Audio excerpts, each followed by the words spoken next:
Hello friends, આજે આપણે બનાવીશું સુરતનું ફેમસ સ્ટ્રીટ ફૂડ સેવ ખમણી. સેવ ખમણી સ્વાદમાં ખૂબ જ સરસ, ખાટી મીઠી અને તીખી હોય છે.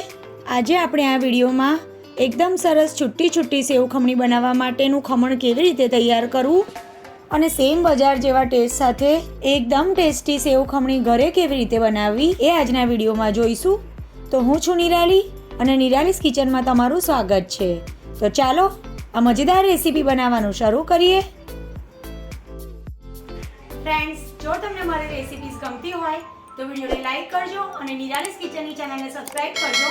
તો ચાલો આજની મજેદાર રેસીપી શરૂ કરીએ. તો સેવ ખમણી બનાવવા માટે મેં અહીં 1 કપ ચણાની દાળ લીધી છે.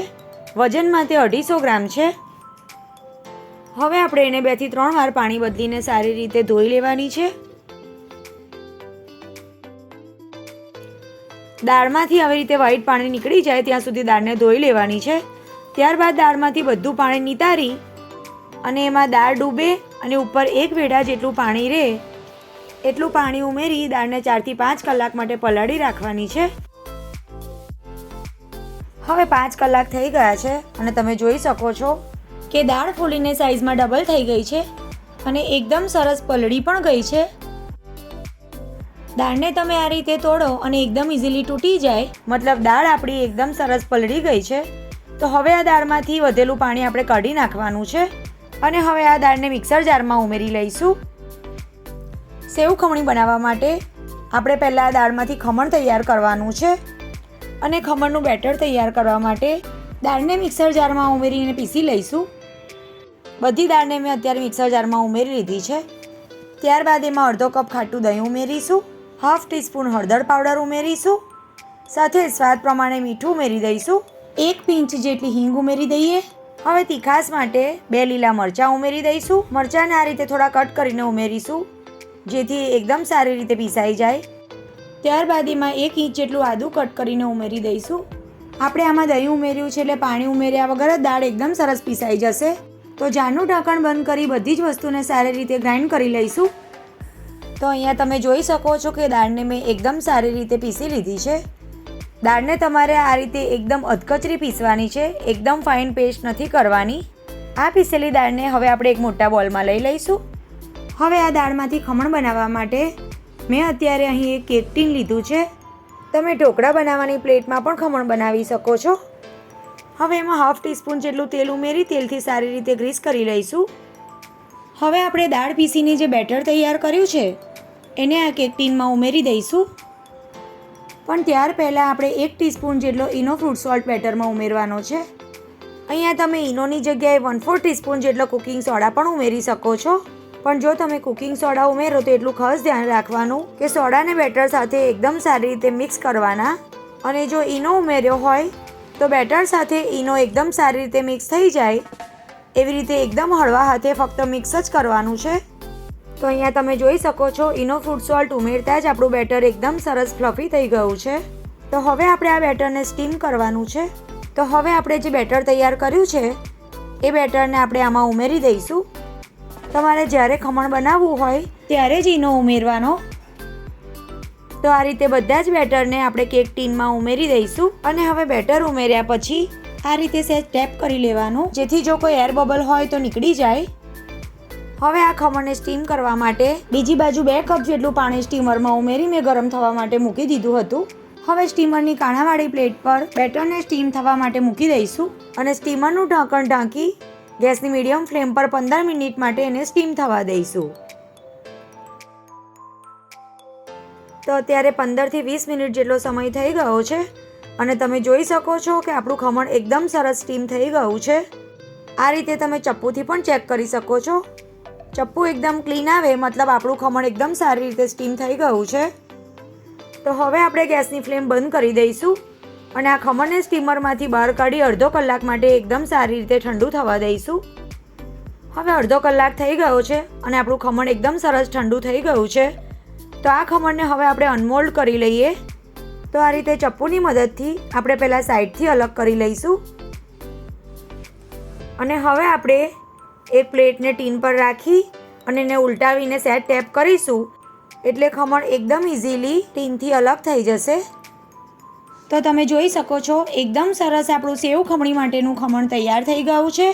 હવે આપણે એને 4 ભાગમાં કટ કરી લઈશું. તમે જોઈ શકો છો એકદમ સરસ જાળીદાર અને પોચું રૂ જેવું આ ખમણ તૈયાર થયું છે. આમાંથી સેવ ખમણી ખૂબ જ સરસ તૈયાર થશે. હવે આમાંથી ખમણી બનાવવા માટે ગાજર કે દૂધીનો હલવો બનાવવા માટે જે છીણીનો ઉપયોગ કરતા હોઈએ એમાં આપણે આ રીતે ખમણને છીણી લઈશું. તમે આ ખમણને હાથથી ક્રમ્બલ કરીને પણ ખમણી બનાવી શકો છો. એનાથી પણ એકદમ સરસ છૂટી છૂટી ખમણી તૈયાર થાય છે.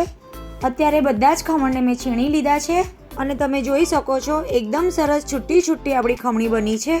હવે ખમણીનો વઘાર કરવા માટે આપણે એક મોટી કઢાઈમાં 4 ટેબલસ્પૂન તેલ ઉમેરીશું. હવે તેલ ગરમ થાય એટલે આપણે એમાં 1 ટીસ્પૂન જેટલી રાઈ ઉમેરીશું. સાથે જ 1 ટેબલસ્પૂન જેટલા સફેદ તલ ઉમેરી દઈશું. હવે રાઈ અને તલને એકદમ સારી રીતે ક્રેકલ થવા દઈએ. ગેસની સ્લો ફ્લેમ પર આ રીતે એકવાર મિક્સ કરી દઈશું. હવે આપણે એમાં 2 ઝીણા કટ કરેલા લીલા મરચાં ઉમેરી દઈશું. અહીંયા તમારે સેવ ખમણી વધારે તીખી ખાવી હોય તો એ પ્રમાણે મરચાંની ક્વોન્ટિટી વધારે રાખવાની. સાથે જ 10 થી 12 મીઠા લીમડાના પાન ઉમેરી દઈશું. હવે આ રીતે વઘાર થઈ જાય એટલે આપણે એમાં 1/4 કપ જેટલું પાણી ઉમેરીશું. હવે આટલું પાણી ઉમેર્યા પછી આપણે પાણીને વઘાર સાથે સારી રીતે ઉકળવા દઈશું. પાણીમાં આ રીતે સહેજ બબલ આવે એટલે એમાં 2 ટેબલસ્પૂન ખાંડ ઉમેરી બધી જ વસ્તુને એકદમ સારી રીતે મિક્સ કરી દઈશું. હવે ખમણીનો સ્વાદ એકદમ સરસ ખાટો મીઠો આવે એના માટે 1 લીંબુનો રસ ઉમેરી દઈશું. ખટાશ અને ગળપણ તમારે તમારા ટેસ્ટ પ્રમાણે બેલેન્સ કરી લેવાના. ફરી એકવાર સારી રીતે મિક્સ કરી દઈએ અને હવે પાણીમાં આ રીતે બબલ આવવા માંડે એટલે આપણે જે તૈયાર કરેલી ખમણી છે એને આમાં ઉમેરી દઈશું. અને હવે એકદમ હળવા હાથે ખમણીને વઘાર સાથે સારી રીતે મિક્સ કરી દઈશું.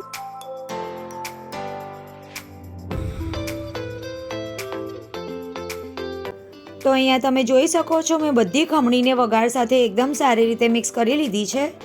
હવે આપણે એમાં થોડા લીલા સમારેલા ધાણા ઉમેરી દઈએ અને ફરી એકવાર ખમણીને દાણા સાથે સારી રીતે મિક્સ કરી દઈએ. તો અત્યારે એકદમ સરસ જોઈને જ મોઢામાં પાણી આવી જાય એવી છૂટી છૂટી અને ટેસ્ટી ખમણી બનીને બિલકુલ તૈયાર છે. તમે જોઈ શકો છો ખૂબ જ સરસ આપણી ખમણી એકદમ છૂટી છૂટી બની છે. તો હવે આપણે આ ખમણીને એક સર્વિંગ પ્લેટમાં કાઢી લઈશું. આ ખમણીને આપણે ગરમા ગરમ સર્વ કરવાની છે પણ આ સેવ ખમણી ઠંડી થઈ જાય તો પણ ટેસ્ટમાં બહુ જ સરસ લાગે છે. હવે આપણે એમાં ઉપરથી થોડા લીલા સમારેલા ધાણા ઉમેરી દઈશું અને ત્યારબાદ આપણે એમાં સેવ ખમણીની ઝીણી સેવ ઉમેરી દઈશું. જ્યારે તમારે ખમણીને સર્વ કરવાની હોય ત્યારે જ એમાં સેવ ઉમેરવાની અને ત્યારબાદ દાડમના દાણાથી ખમણીને ગાર્નિશ કરી લઈશું. તો અત્યારે આપણી ગરમા ગરમ એકદમ ટેસ્ટી અને ખાટી મીઠી સેવ ખમણી બનીને બિલકુલ તૈયાર છે. તો આ રીતે તમે એકવાર સેવ ખમણી જરૂરથી ટ્રાય કરજો. તમારા ઘરના દરેક મેમ્બરને બહુ જ ભાવશે. તો ફ્રેન્ડ્સ, આજની આ સેવ ખમણીની રેસીપી કેવી લાગી એ મને કમેન્ટમાં જરૂરથી જણાવજો. અને રેસીપી ગમે તો વિડીયોને લાઇક કરી તમારા ફ્રેન્ડ્સ અને ફેમિલી સાથે વધારેમાં વધારે શેર કરજો જેથી તેઓ પણ આ રેસીપી જોઈ શકે. અને આવી જ નવી નવી રેસીપી જોવા માટે નિરાલીસ કિચનને સબસ્ક્રાઇબ કરજો અને બાજુમાં આપેલું બેલ આઇકોન ક્લિક કરજો જેથી તમને મારા નવા વિડીયોના અપડેટ સૌથી પહેલાં મળી જાય. અને જો તમે આ રેસીપી ફેસબુક પર જોઈ રહ્યા હોય તો વિડીયોને લાઇક કરી અમારા ફેસબુક પેજને ફોલો કરજો. તો ફરી મળીશું એક આવી જ નવી રેસીપી સાથે. Thanks for watching.